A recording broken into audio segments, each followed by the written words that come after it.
En Demos queremos difundir las novedades en las investigaciones demográficas. Platicamos con quienes las realizan y nos cuentan el cómo, el qué y el porqué de la mera sociodemografía. Es un diálogo entre estudiantes y profes de la Facultad de Ciencias Políticas y Sociales de la UNAM con los protagonistas del quehacer demográfico en México y América Latina.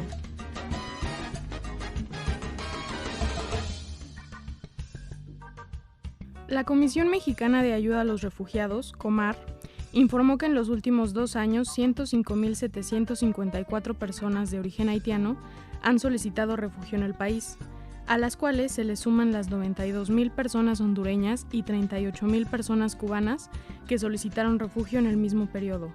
A la par que en el 2020 había casi 800.000 estadounidenses en México con diferentes situaciones migratorias. Además, según el Censo de Población y Vivienda de 2020, en México hay 1.179.883 personas nacidas en otro país, de las cuales 779.818 son mexicanas por ascendencia. Estos datos demuestran que en los últimos años, México ha pasado de ser solo un país expulsor de migrantes para ahora ser considerado un país receptor. Es común pensar que la migración siempre la hacen personas que escapan de la violencia, pero migrantes como los nómadas digitales nos hacen entender que este fenómeno ha adquirido más dimensiones y se ha complejizado en el siglo XXI, lo que inevitablemente nos hace preguntar qué pasará con estos migrantes y qué harán los gobiernos ante los nuevos movimientos migratorios. De esto hablaremos en este episodio y para ello hablaremos con la doctora Claudia Masferrer, profesora investigadora en el Centro de Estudios Demográficos, Urbanos y Ambientales del Colegio de México, coordinadora del Seminario de Migración, Desigualdad y Políticas Públicas y miembro del cuerpo académico Dinámica Demográfica. Hola Claudia, qué gusto tenerte por acá. ¿Cómo estás? Hola Ana, bien, gracias por la invitación. Bueno, aquí también está Abril, que nos acompaña, que es estudiante de Sociología, y es un gustazo que nos has dado este tiempo para hablar con vos de la migración en México, ¿no? Este podcast definitivamente es muy necesario. Hemos tenido muchos cambios en México y además a nivel mundial sabemos que el fenómeno migratorio ha estado aumentando, se ha estado diversificando. Entonces, ¿qué caracteriza el fenómeno migratorio ahorita en el siglo XXI? ¿Cómo lo ves a nivel general?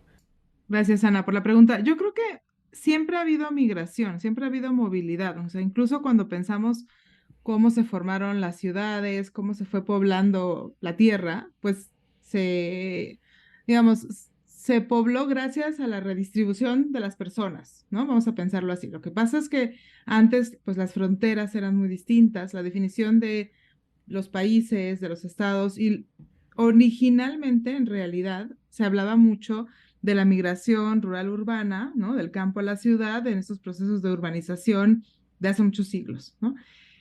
Muchas de estas teorías que identificaban el por qué migra la gente, quiénes migran distancias más largas. Por ejemplo, se decía que las mujeres solían migrar distancias más cortas que los hombres, a otros lugares.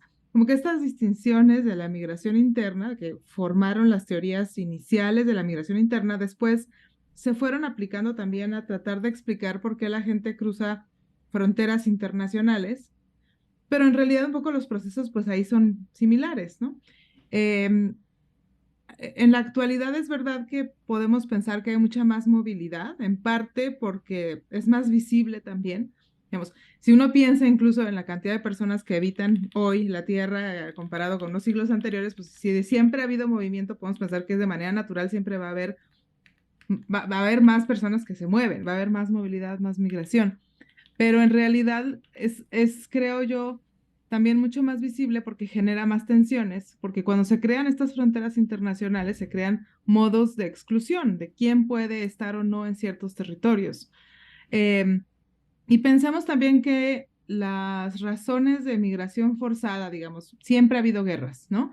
Siempre ha habido personas que se ven obligadas a salir por conflictos,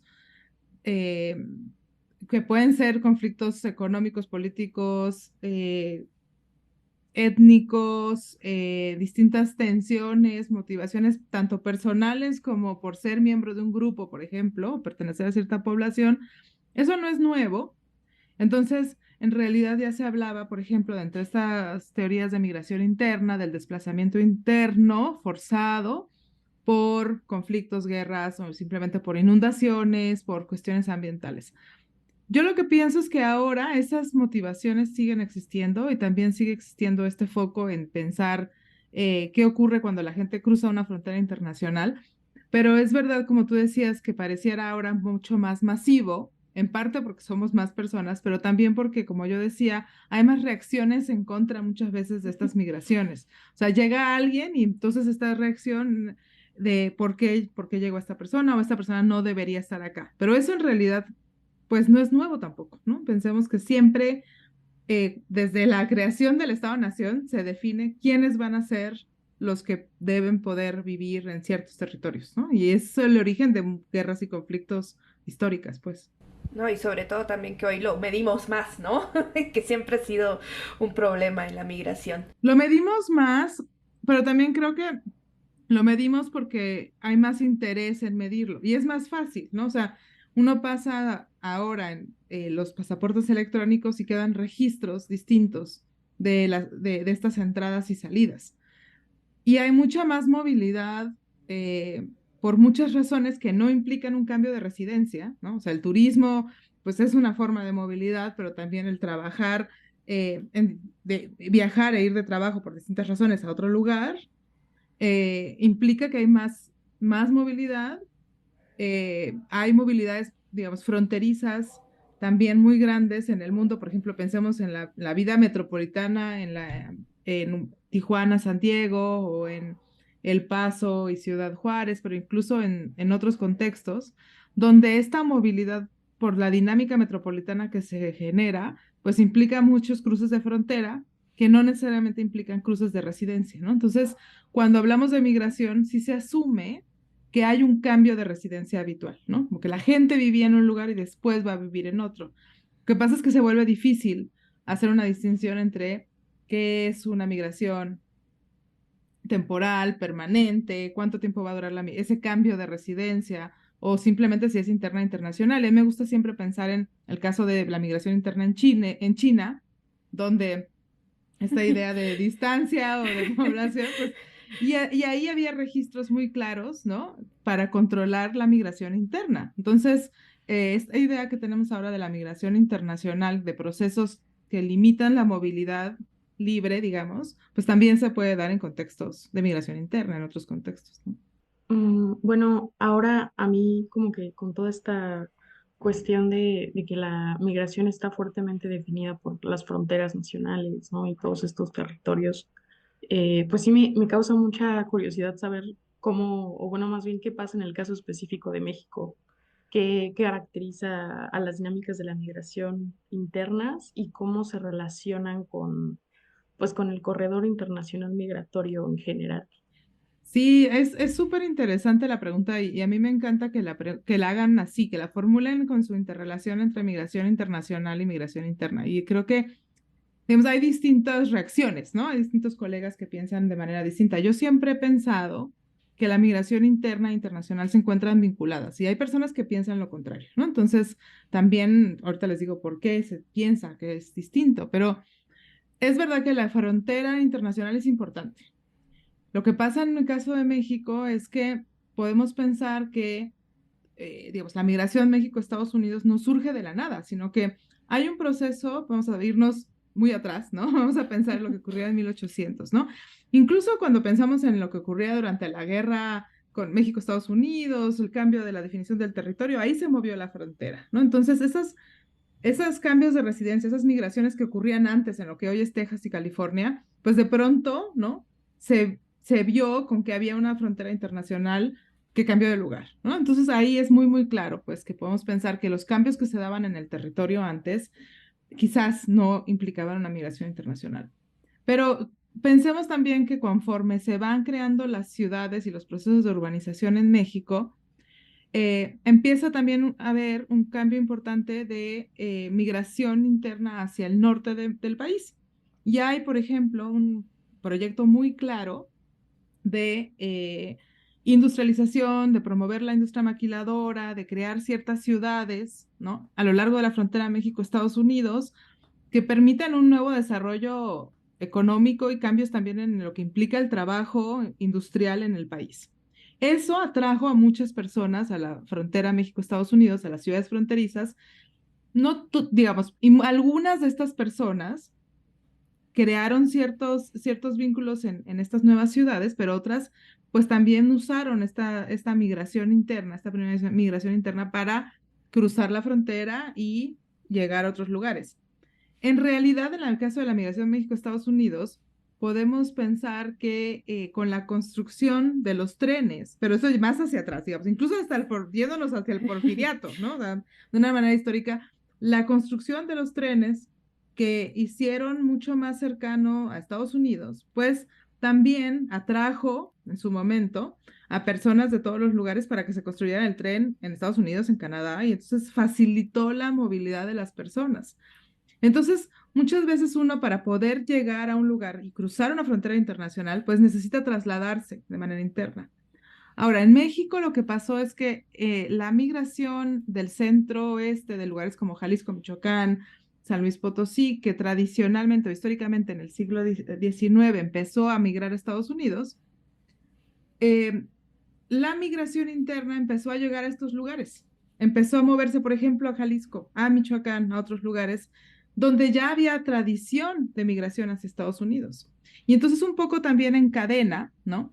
Mucha de la migración de Jalisco, pues se produce de personas que habían llegado de otros lugares. Y Jalisco a la vez atrae a migración interna en su momento con esta construcción, por ejemplo, de la ciudad como Guadalajara, porque también había un proceso de salida anterior. Y entonces lo que ocurre es que las redes migratorias que facilitan el que las personas puedan migrar de un lugar a otro, pues empiezan a interconectar las redes internas con las redes internacionales a Estados Unidos.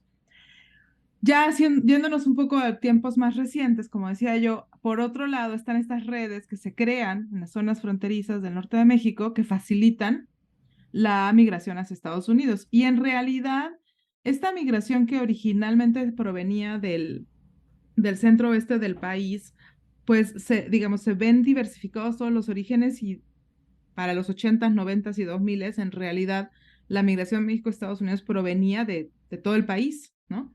Un poco por este entrelazamiento de las redes, ¿no? Migratorias que facilitan la migración. Y claro, hay también destinos clave en Estados Unidos donde la población mexicana empieza a asentarse y donde ocurren también cosas muy interesantes porque, claro, antes sí la migración mexicana era de origen rural, también los destinos tendían a ser destinos rurales en Estados Unidos. Se trabajaba en el campo. Estados Unidos pasa por un proceso de urbanización también muy importante en el siglo pasado y entonces también hay migración interna del campo a la ciudad por parte de la población estadounidense en general, pero parte de la población mexicana también empieza a asentarse en ciudades, con lo cual empieza a haber una migración urbana, tanto interna en México como interna en Estados Unidos de población mexicana. Entonces, mucha gente que llegó a los campos de California, por ejemplo, empieza a asentarse en ciudades como Los Ángeles o en Nueva York o en Chicago, aunque antes provenía de zonas rurales en México o en Estados Unidos. Y otra cosa clave, y ahí ya digamos que es importante de pensar, es que también hay un proceso demográfico interesante en donde hay migración de jóvenes, en su principio eran en su mayoría migración masculina, hombres que trabajaban, como decía yo, en el campo, que se instalan después en ciudades y que trabajan en servicios, en construcción, en otras áreas, pero también hay una migración femenina muy importante, y esta migración femenina, o sea, las mujeres llegan a Estados Unidos y crean familias, tienen hijos, ya sea con mexicanos o con personas estadounidenses o de otros orígenes, y el tener una familia implica mayor asentamiento de las mujeres. Entonces, mientras que en el caso de los hombres mexicanos hay mucha más circularidad, porque habían dejado quizás esposa, hijos o familiares en México, en realidad cuando las mujeres migran, tienden a quedarse más en Estados Unidos. Y esto hace también, pues, que cambie, digamos, en su relación, incluso lo que significa circular y lo que significa un poco más permanente la migración. Entonces, yo sí que digo, para concluir esta parte, creo que es importante pensar, por un lado, la migración interna e internacional en cómo se entrelazan. ¿Cómo se entrelaza esta diferencia entre lo que es circular, el ir y venir, que caracterizó por muchos años a la migración México-Estados Unidos, con el tiempo, la migración a las ciudades, el cambio de trabajos, pues también implica mucho mayor asentamiento y creación de familias mexicanas en Estados Unidos? No, definitivamente esta parte que nos mencionas de cómo el fenómeno migratorio está marcado también por estas heterogeneidades geográficas dentro de los orígenes y dentro de los destinos es súper interesante. Y justamente cuando ya se acabó esta circularidad y ya hoy empezamos a hablar del retorno más bien, ¿no? Bueno, vos tenés este libro muy bonito, ¿no? Así que estamos haciéndole el anuncio obligado del Atlas de la migración de retorno de Estados Unidos a México. Entonces, ¿cómo ves que esta geografía, esta cartografía, digamos, de los movimientos, cómo es ese movimiento de regreso, ¿no? Supongo que sí hay cosas que se mantuvieron de esta cartografía de cuando se van, ¿no? Pero cuando regresan es igual, es distinta. ¿Qué encontraste? Sí, me voy a ir un poco más atrás antes de empezar a hablar de retorno, porque creo que es clave, digamos, ya hablamos de que se crean las familias. Y entonces estas familias, si se crean en Estados Unidos, pues un poco como que el incentivo para volver a México es distinto, ¿no? O sea, si uno piensa en los estudios de retorno y circularidad o emigración desde Estados Unidos, por ejemplo, previos al año 2000, lo que se ve es que la gente regresa a los lugares donde dejó hijos, pues, cónyuges y algunas veces padres, ¿no? Y entonces, digamos, bueno, se concebía como circularidad porque era la vuelta al hogar paterno o al hogar nuclear que se había dejado, ¿no? En esta idea también de migración laboral, en la que se suponía que los mexicanos iban a trabajar por un tiempo y regresaban después de haber tenido ahorros o después de haber, digamos, enviado remesas para construir la casa, para tener un negocio, para comprar un tractor, o sea, en un modelo como mucho más pensada la migración por objetivos, ¿de acuerdo? Como se crean las familias, bueno, y esto hace que en realidad, pues muchos mexicanos migren y vemos este aumento impresionante de salidas desde México de los años 90, 2000, donde crece la población mexicana de manera muy acelerada, exponencial, ¿no? Y llegamos al tope de los 12 millones de mexicanos en Estados Unidos antes de la crisis de 2008, ¿no? Pero cuando uno ve incluso los números y piensa cuántas personas estaban saliendo por año, los flujos hacia el norte eran inmensos, ¿no? Lo que se ve es que empieza a haber un asentamiento porque las políticas migratorias empiezan a endurecerse y también empiezan a atrapar a la gente en Estados Unidos. Entonces, este ir y venir, pues se vuelve más difícil porque es cada vez más riesgoso y más costoso volver a cruzar la frontera. Entonces, pensemos que hay un efecto demográfico de por qué creció esta población, pero también hay un efecto de que cada vez era más complicado ir y venir. Y además había menos incentivos para volver, ¿no? Lo que cambia en el 2008 de manera muy clara es que con la crisis y la recesión aumenta el desempleo en Estados Unidos, se vuelve más difícil tener uno, dos, tres empleos que complementan la vida y hay mucha gente que regresa porque ve que su economía pues ya no es la que era antes. Ahora, pensemos que para ese entonces también muchos tenían ya green cards o se habían naturalizado. Ujú. Entonces, los primeros que regresan digamos, por la crisis y la recesión son personas que en realidad pueden volver a Estados Unidos porque tienen Ujú. una green card o son ciudadanos, porque ya estuvieron mucho tiempo, ¿no? Y entonces quizás una estrategia es decir, pues bueno, perdí mi trabajo, pero voy un rato a México porque puedo regresar a donde he vivido mucho tiempo, ¿no? Lo que pasa también en 2008 es que empieza el aumento de las deportaciones, cambia la política migratoria y cambia la definición también de la posibilidad de ser regresado, removido, como queramos llamarlo, de diferentes formas, después de haber vivido mucho tiempo. Entonces, si bien se hablaba, por ejemplo, mucho de las aprehensiones en la frontera, como hay una disminución de la emigración desde México hacia Estados Unidos, digamos, empieza a haber menos llegadas, lo que empieza a ocurrir también es que empieza a pesar más estas personas que son regresadas después de haber vivido mucho tiempo en Estados Unidos. Y entonces el aumento de las deportaciones, pues aumenta el carácter forzado del retorno después de 2008, que coincide con la crisis. Entonces, cuando uno ve los regresos post 2008, se juntan personas que regresan porque perdieron el empleo, porque fueron deportados por las autoridades estadounidenses, porque quizás tienen familiares que están enfermos y en otro momento también habrían regresado a cuidarlos, eso no cambia, pero para todas estas personas se va a volver cada vez más difícil regresar a Estados Unidos. Entonces van a estar en México un poco también atrapadas. Ahora, en el caso del retorno y en el Atlas, lo que yo hago es justamente tratar de ver cómo varían estos perfiles en las entidades de México. Y se relaciona con algo que yo ya había estudiado antes, en realidad desde el 2012, del cambio, lo que decías, del cambio de la geografía y el cambio de la demografía. Porque algo que ocurre después del 2008 es que hay un aumento de retorno, pero hay un aumento de retorno a comunidades distintas de las del origen.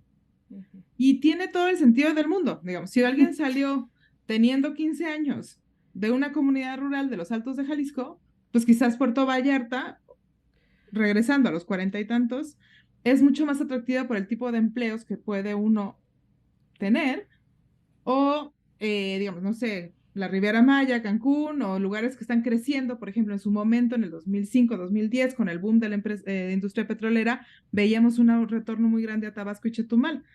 Después ya no, ¿no? Pero entonces se ve un aumento de retorno a lugares nuevos, ¿no? Que son destinos de retorno, pero que no son orígenes de la emigración.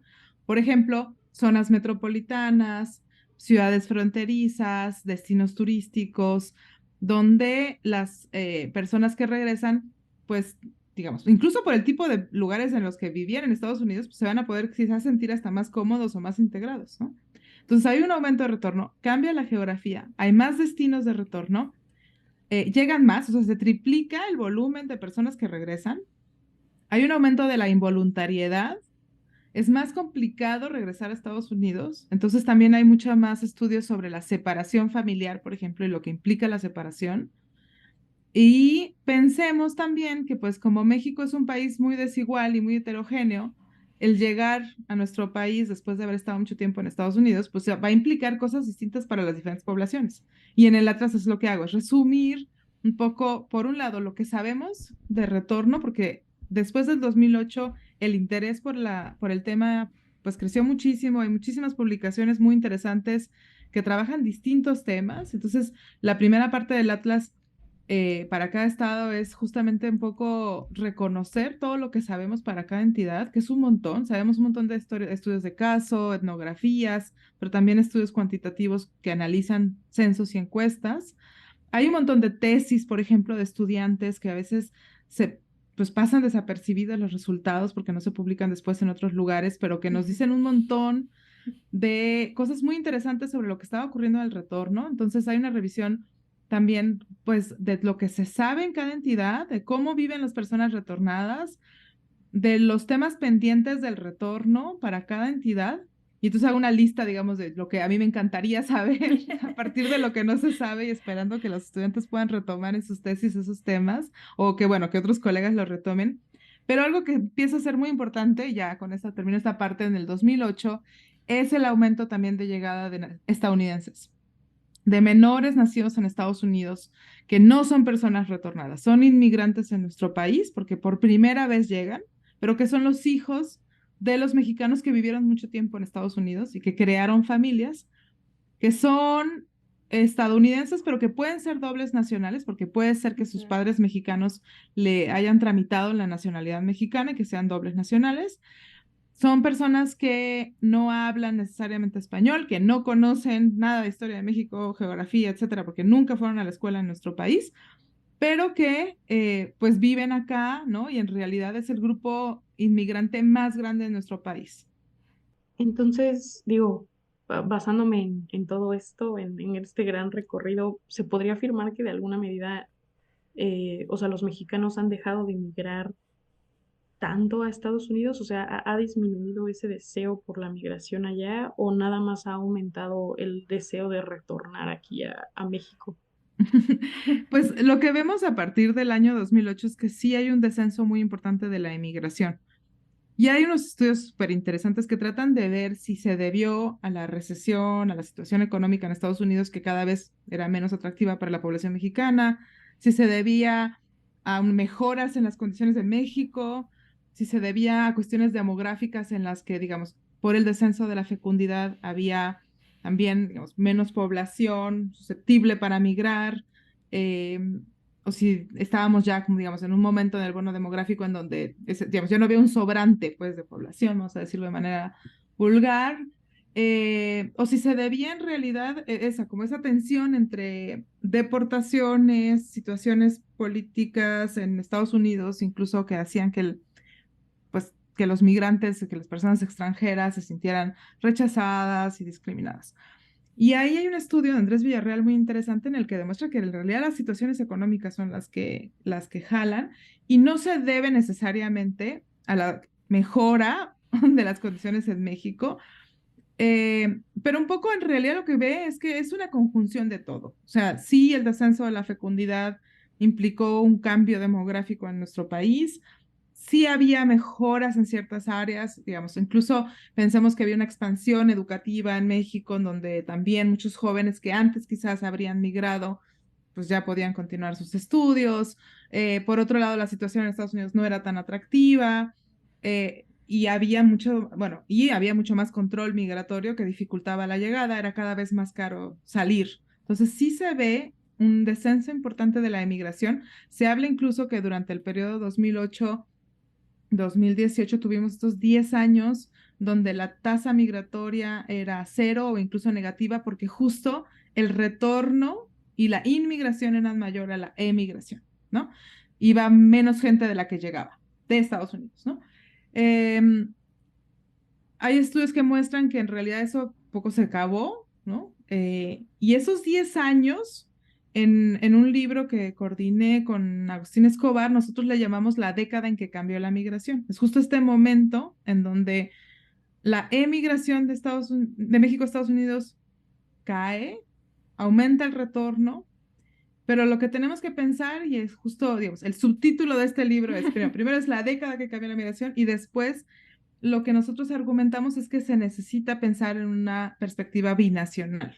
Entonces, en realidad, justamente en el subtítulo hablamos de la perspectiva binacional, pero también de las poblaciones migrantes en ambos lados de la frontera, porque incluso cuando vemos cómo se conforman estas familias de migrantes, cómo las personas que regresan tienen familiares en Estados Unidos, tienen familiares acá, tienen experiencia laboral en ambos países, experiencia educativa en ambos países, pues lo que necesitamos es pensar justo en lo que ocurre en esta población migrante que vive en ambos lados, ¿no? Y por eso esta idea de la importancia de incluir incluso en las discusiones a personas de ambos gobiernos, porque un poco son responsabilidad de los dos países, no es que sean solamente mexicanos o solamente estadounidenses. Y ahí yo les voy a dar un dato que es importante, no se ha actualizado para los últimos años, pero el Pew Research Center calculaba que la mitad de la población mexicana más o menos está en un estatus irregular o se encuentra de manera indocumentada en Estados Unidos. Pero la mitad de la población indocumentada en México llevaba más de 17 años viviendo en Estados Unidos. Entonces, cuando yo digo que estos procesos de asentamiento en Estados Unidos también en parte por la migración interna dentro de Estados Unidos, resultó en la creación de familias, pues pensemos que la mitad de esta gente lleva más de 17 años y puede llevar 50, puede llevar 35, ¿no? 18 años. Y en realidad, más o menos el 7%, esto datos del 2019, o sea, antes de la pandemia, pues, solamente menos del 7% llevaba menos de 5 años. Entonces, no son migrantes recientes, sino que son migrantes que definen a su hogar en Estados Unidos. Son personas que nacieron en México, pero que llevan allá un montón de años. Y por el curso de vida y por la edad en la que salieron y el momento en el que salieron, pues en realidad muchos son abuelos de estadounidenses. Entonces, hablamos en México de los menores nacidos en Estados Unidos. También observamos adultos nacidos en Estados Unidos que están aquí con sus padres, digamos, con algunos de sus padres, pero así como hablamos, digamos, esta sería la segunda generación cuando hablamos de estudios de migración en Estados Unidos, se refieren como la segunda generación. También hay terceras generaciones, porque hay nietos, porque en realidad la migración México-Estados Unidos lleva muchos años, ¿no? No, pues esto sin duda alguna ha impactado terriblemente la dinámica demográfica del mismo proceso migratorio, es mucho más complejo de lo que pensamos, incluso en términos identitarios, es complicado, ¿no? Entonces, yo pensaba justamente ahorita que hablabas de que estas personas regresan, no tienen, digamos, algunos no hablan bien el español, algunos no saben de la historia de México, pero ¿cómo es para ellos entonces regresar? ¿Cómo se integra esta gente en este mundo mexicano que aunque ellos son de alguna manera mexicanos, les es completamente ajeno? Entonces, ¿cuáles serían como los elementos clave para pensar que se puedan integrar de manera exitosa? Sí, Acá. ahí hay muchas discusiones y a ver, varios temas, ¿no? Por un lado, en la cuestión identitaria, yo creo que es súper interesante y hay varios estudios muy interesantes que hablan de justo, o sea, de cómo, qué implica, por un lado, haber crecido en Estados Unidos siendo mexicano o siendo estadounidense y de alguna manera definirse como Mexican American, por ejemplo, ¿no? En esta categoría, ¿no? Identitaria que se define en Estados Unidos, que serían los hijos de mexicanos o las personas de origen mexicana pero que nacieron en Estados Unidos. Entonces, claro, estas personas crecen allá como Mexican American y de pronto llegan acá y no son retornados. Si nacieron No. allá y quizás no conocían México, no son retornados. Algunos colegas digamos, los juntan con la población retornada, pero ahí a mí siempre me gusta pensar en esta distinción. El lugar de nacimiento importa, pues, ¿no? O sea, la historia migratoria importa, aunque sean dobles nacionales, ¿no? Entonces, bueno, que además, paréntesis, 2/3 de los estadounidenses en México, que en total son 750,000, tienen también la nacionalidad mexicana. Entonces, más o menos medio millón, estamos hablando de medio millón, que tiene ambas nacionalidades. Por eso la importancia de la binacionalidad, Sí. ¿no? Ahora, claro, están aquí en México y tenemos que pensar que depende mucho de dónde llegan. Si llegan a la Ciudad de México, pues implica, digamos, va a haber reacciones de la población local muy distintas. Quizás le dicen, ay, este gringo, etcétera, con adjetivos. Pero si llega a una comunidad rural o llega a una comunidad indígena y es mucho más visible el que llegue vistiendo de manera distinta, con tatuajes o simplemente que hable otro idioma, ¿no? Va a haber procesos muy diferentes. Y hay estudios súper interesantes que hablan, por ejemplo, de este proceso en comunidades mayas. Y es bien interesante porque muchos de ellos hablan inglés y quizás hablan maya, pero no hablan español. Y ahí entonces también tenemos que pensar que dado que hay una migración indígena muy importante de México a Estados Unidos, también va a haber un retorno que tiene otras implicaciones identitarias cuando hablamos de personas que son indígenas, que hablan quizás lenguas indígenas o no, pero que se reconocen aunque hayan nacido en Estados Unidos. Eso por un lado, ¿no? En cuestiones identitarias es bien interesante porque, claro, sufren, y hay estudios que muestran que sufren de bullying en las escuelas, igual que los adolescentes en México, pero ahí hay digamos, una noción indistinta del otro. Es simplemente, ok, el gringo o con otros adjetivos, ¿no? O simplemente nociones de... estoy preparando un libro donde entrevistamos a personas que regresaron, no a sus hijos nacidos en Estados Unidos, pero nos hablan de las experiencias de sus hijos, y es muy claro, de sus hijos, sus hermanos, ¿no? Porque también hay hermanos. Es muy claro que para muchos es un shock el ir a una escuela en México y de pronto darse cuenta que cuando ellos llegaron a las escuelas en Estados Unidos siendo mexicanos, había, por ejemplo, programas de inglés como segunda lengua y había facilidades para que tomaran ciertas clases en español cuando recién llegaban. Esto no se da acá, digamos, hay también toda una noción de lo que implica aprender inglés o hablar inglés que es bien complicada, ¿no? Eso por un lado identitario, digamos. Ahora, en los casos cuando uno hablamos de integración, tenemos que pensar que es distinta la integración económica, de la integración educativa, va todo de la mano, pero, y es diferente también, de nuevo, en esta geografía y en esta demografía, quién llega a dónde, ¿no? Y va a ocurrir de manera distinta, eso está completamente documentado, y en el Atlas también resalto estos estudios que resaltan la importancia del contexto local, ¿no? Porque No es lo mismo regresar a una comunidad de la Sierra de Puebla, integrarse al mercado laboral, quizás sin experiencia en trabajo agrícola reciente, ¿no? Pero sí quizás que, no sé, con nociones de emprendedurismo o simplemente capital para poder comprar un taxi y manejar. Pero en el caso de integración, en realidad lo que vemos es que se van a integrar a mercados laborales mexicanos deprimidos, informales, cada vez más desiguales, con salarios bajos. Y entonces, en el 2000, por ejemplo, los migrantes que regresaban tenían, digamos, estadísticamente hablando, una ventaja sobre aquellos que no habían migrado, sobre los migrantes internos. Pero en un estudio reciente que hice con Nicole Denier, vemos que en realidad, pues, digamos, los salarios han bajado y están igual de mal que los salarios de aquellas personas mexicanas que no migraron.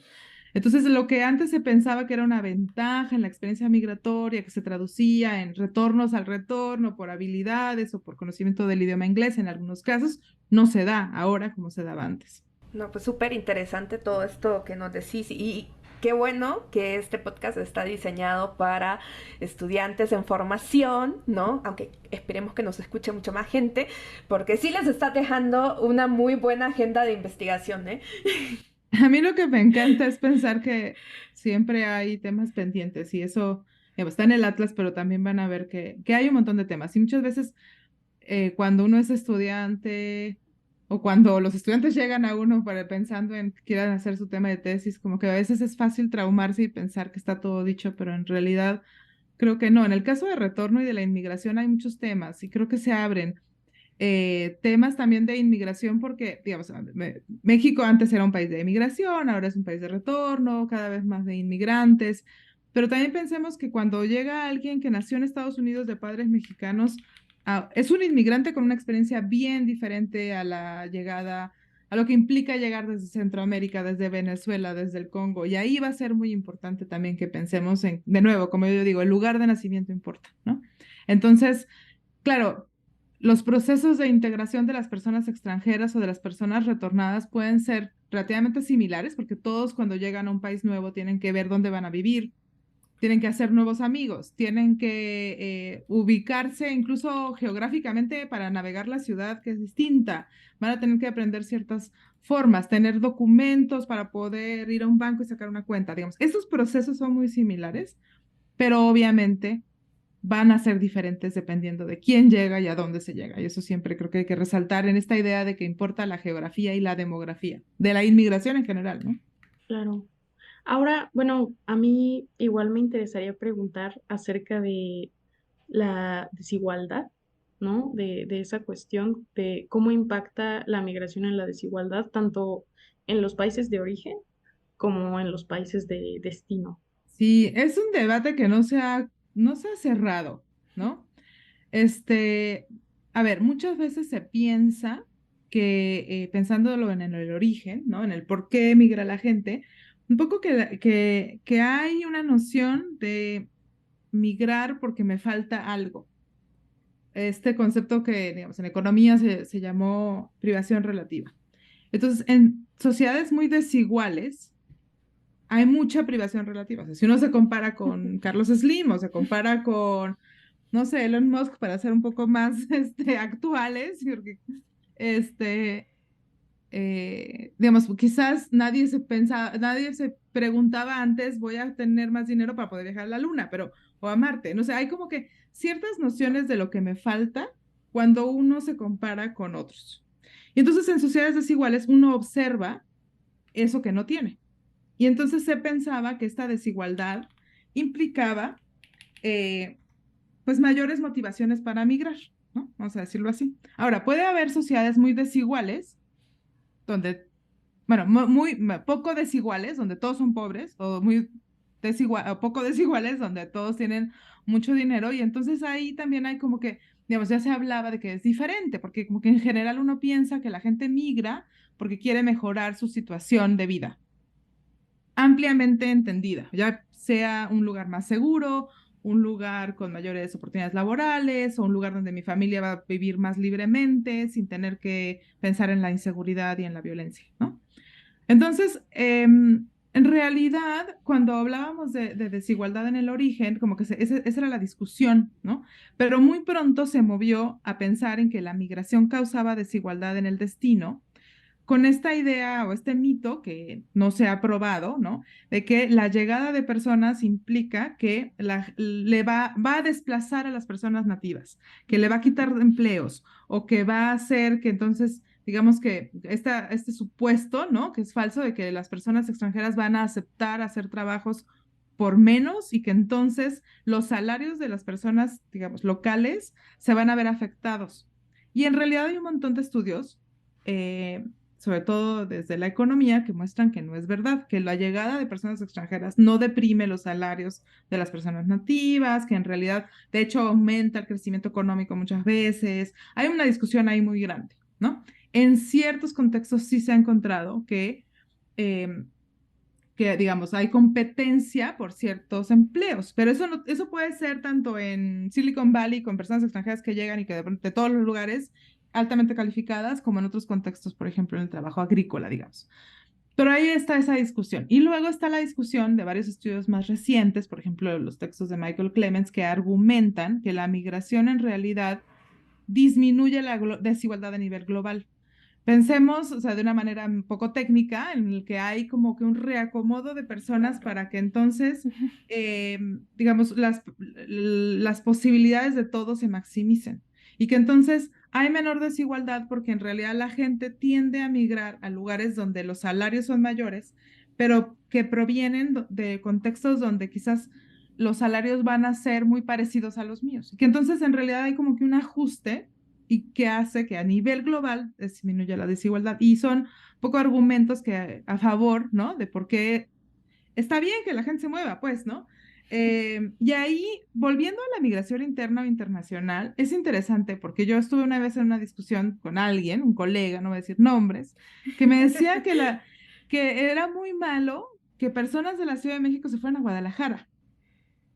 Y ahí yo quiero que todos piensen, ¿realmente hay un juicio de valor o por qué hacemos ciertos juicios de valor pensando en que alguien no debería migrar? Y ahorita creo que puedo hablar más de eso, pero está esta idea de que, pues bueno, si hay mayores oportunidades económicas en Jalisco, porque se está creando un mini Silicon Valley mexicano, y yo estudié ingeniería en la UNAM y me ofrecen un trabajo en Guadalajara, pues me voy a Guadalajara, ¿no? Digamos, o sea, y eso no significa que la Ciudad de México y tampoco significa, digamos, que no sé, que se tendrían que hacer más cosas para retenerlos, ¿no? O sea, como un proyecto de Estado, pues, de la ciudad, ¿no? Alguien más podría decir, pues no, o sea, no estamos en un contexto como en China, donde la migración interna está limitada, ¿no? ¿Por qué no favorecer la migración interna si es que se está creando este proyecto de desarrollo en tal lugar, ¿no? Pero lo que sucede es que pues, sí hay ciertos juicios de valor de por qué se migra o no se migra. En el caso de migración y desigualdad está esta idea de que está bien porque va a reducir la desigualdad o no porque va a impactar en los salarios, ¿no? Entonces está esta idea del efecto de la migración y por eso muchas personas piensan que se tendría que controlar. Y en este sentido como más estatal, pues, ¿cuál es el papel o cómo influyen o pueden llegar a influir las políticas públicas en esta cuestión, ¿no? Igual como para orientar a la gente a migrar a ciertos lugares o para no migrar a ciertos lugares. Sí, es súper importante y súper interesante. Normalmente, la gente que piensa, y aquí se los voy a dejar de tarea a todas las personas que escuchan, todos los estudiantes y demás, normalmente cuando alguien piensa que el migrar es malo o que no debería ocurrir o que se deberían mejorar las condiciones de raíz para disminuir la migración, que se debería mejorar las condiciones, reducir la pobreza para que la gente no migre, pero pensando en que hay que hacer políticas para controlar la migración y reducirlas. Normalmente estas ideas tienden a venir de personas progresistas en otros asuntos, pero está la idea de que se debe reducir la migración.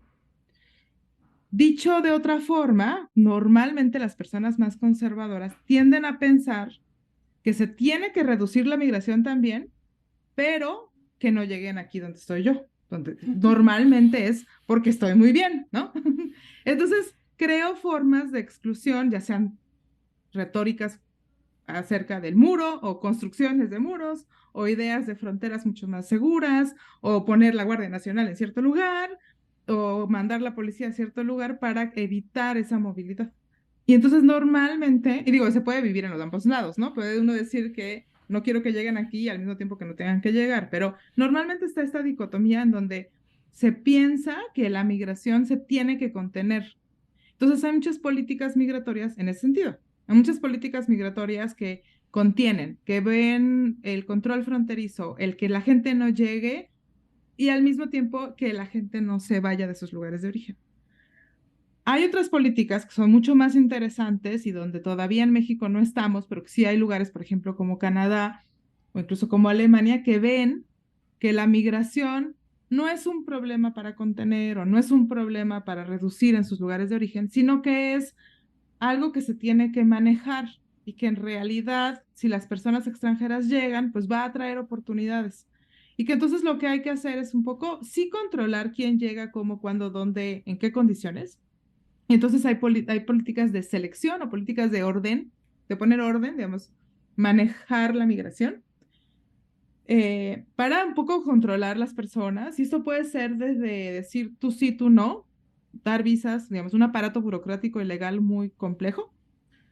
Pero también puede ser, ok, voy a crear políticas de integración para que la gente que está acá pueda realmente integrarse a la sociedad mexicana, canadiense, estadounidense, alemana, aprenda el idioma, encuentre un trabajo, sea capaz de mandar a sus hijos a la escuela sin problemas, ¿no? Sin tener que pagar una mordida para que te dejen entrar a tus hijos, ¿no? Digamos, poco esas políticas, estos contextos institucionales, pero también pueden ser políticas, por ejemplo, en el caso canadiense, de pensar que vivimos en una sociedad multicultural, donde se puede aceptar la diferencia, donde tratamos de pensar que no está bien el racismo y la discriminación con las personas extranjeras o diferentes. Entonces, creo que en realidad ahí las políticas, pues, están los que piensan que solamente es contener y evitar la migración. Y hay otros contextos en donde las políticas son mucho más complejas, pues, ¿no? Y también casos muy interesantes en contextos, por ejemplo, en Filipinas, la política migratoria prevé de manera muy clara y muy activa del gobierno la emigración. Y entonces, hasta cierto punto, funciona un poco como empresas de colocación en donde desde el país de origen se ve cómo van a llegar a otros lugares y se promueve que lleguen personas filipinas a otros lugares. Y ahí hay una, digamos, la Secretaría de Migración, vamos a decir, controla la emigración, promueve la emigración, pero también la llegada. Y aquí en México estamos muy lejos de pensar que va a haber un control sobre quién sale, ¿no?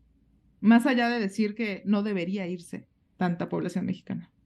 No, definitivamente el papel del Estado es fundamental y qué bueno que nos contaste estas otras experiencias porque a veces justamente pensamos en la migración como algo completamente a detener, ¿no? Lo hemos visto con la caravana de migrantes, cómo todo esto movió y visibilizó otros fenómenos migratorios y justamente creo que recientemente con la pandemia, ¿no? En donde muchos estados se aprovecharon de la pandemia para ejercer su poder, para cerrar fronteras, para hacer políticas un poco más extremas sobre la migración.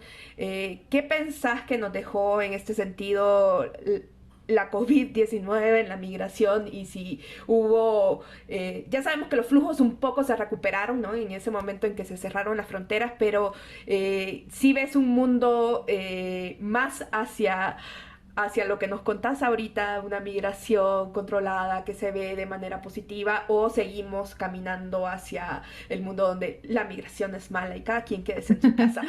No, basta abrir un periódico y ver que la migración se tiende a mostrar como una crisis, ¿no?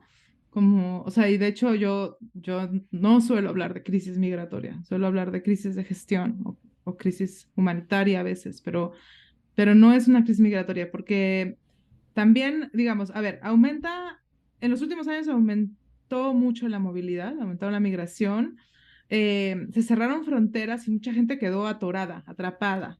Entonces, en realidad, el cierre de fronteras lo que implicó fueron mayores tiempos de espera muchas veces y sobre todo algo que no hemos hablado todavía, que es en realidad la población que se encuentra en búsqueda de protección internacional, solicitantes de asilo y de refugio, que en realidad en la pandemia vimos muy claramente que se volvieron un chivo expiatorio, que ya se habían usado antes como chivos expiatorios, pero eran esta idea de también pensando en cuestiones de seguridad nacional y seguridad sanitaria, ¿no? De controlar y de cerrar el sistema de asilo en Estados Unidos o en México en diferentes grados, ¿no? En otros países también. Entonces, y aquí, digamos, pensábamos que la distinción importante entre migración interna e internacional es esta idea de cruce de fronteras.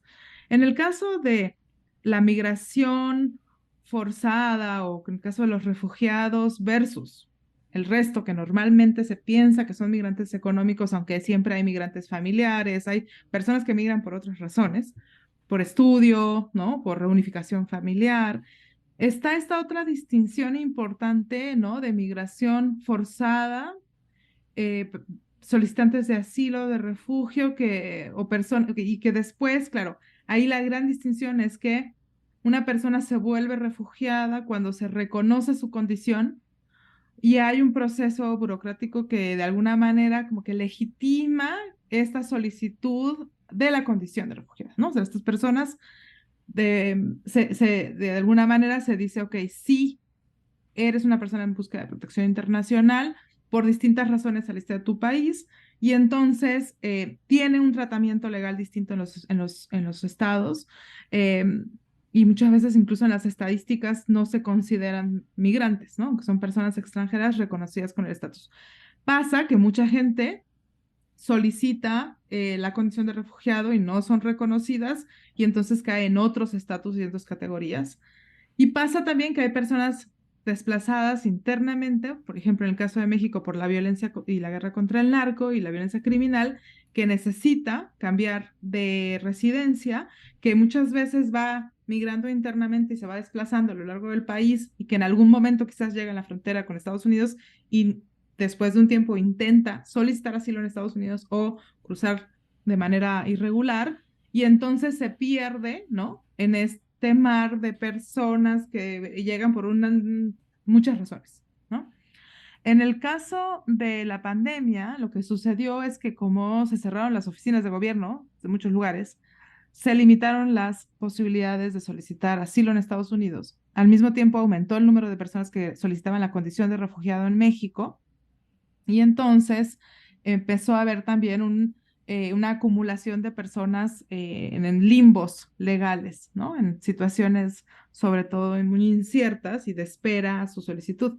Y Estados Unidos tuvo la justificación perfecta de decir que por cuestiones de salud en la pandemia no iba a aceptar a estas personas, implementó el título 42, lo que implicaba que detenía a alguien en la frontera y, digamos, lo soltaba fácilmente del otro lado.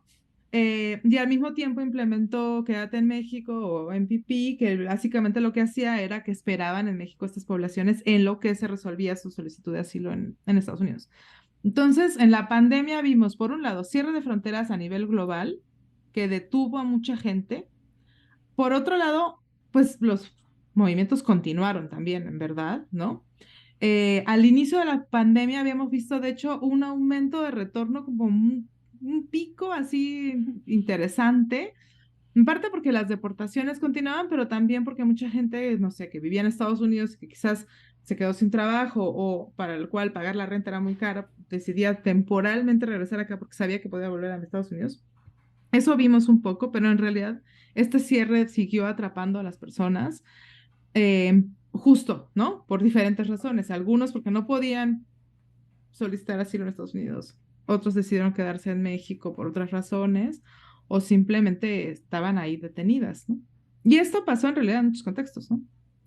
No, definitivamente la pandemia sí molestó bastante la migración. Mi mamá estuvo varada conmigo un rato, así que lo sé Atrapó a muchos. Atrapó a muchos, incluyendo a mi mamá. Y también hubo algo interesante, volviendo a lo de migración interna, en donde también muchas personas, y esto seguramente muchísimos estudiantes de la UNAM decidieron regresar muy a pesar suyo a casa de sus padres un tiempo, ¿no? En otros lados, ¿no? O sea, toda la zona de Copilco, Metro, estaba vacía, pues, ¿no? Porque en realidad, pues también pensamos que digamos, hay migración interna por estudios y en la UNAM en realidad hay personas que tienen a sus familias en otros lados.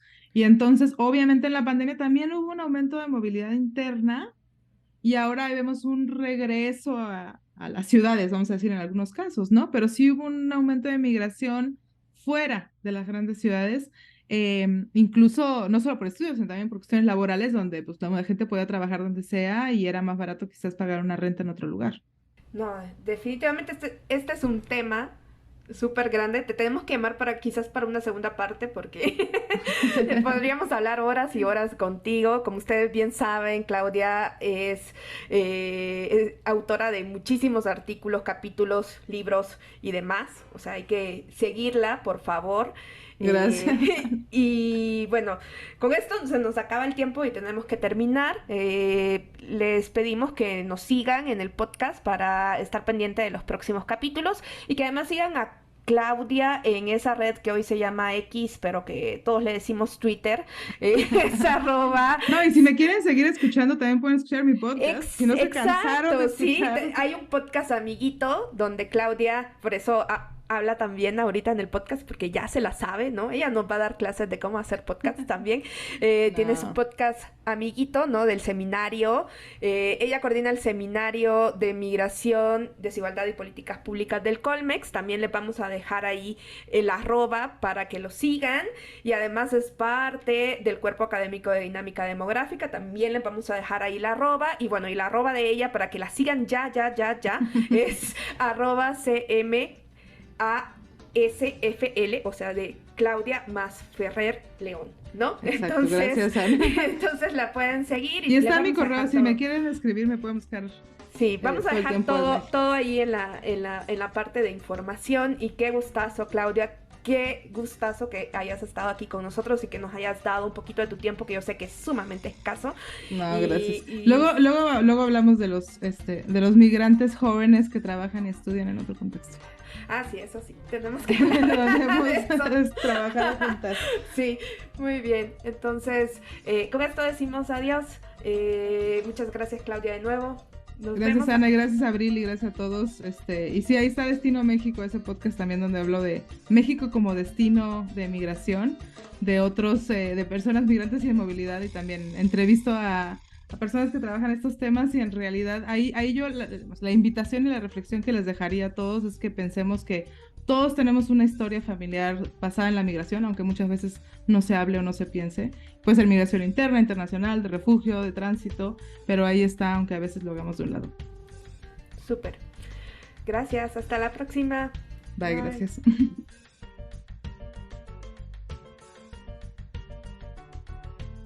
Demos es un podcast producido por el proyecto PE 303423, Recursos Didácticos para la Enseñanza de la Sociodemografía, que forma parte del Programa de Apoyo a Proyectos para Innovar y Mejorar la Educación, PAPIME, de la Dirección General de Asuntos de Personal Académico, de GAPA, en la Universidad Nacional Autónoma de México, UNAM.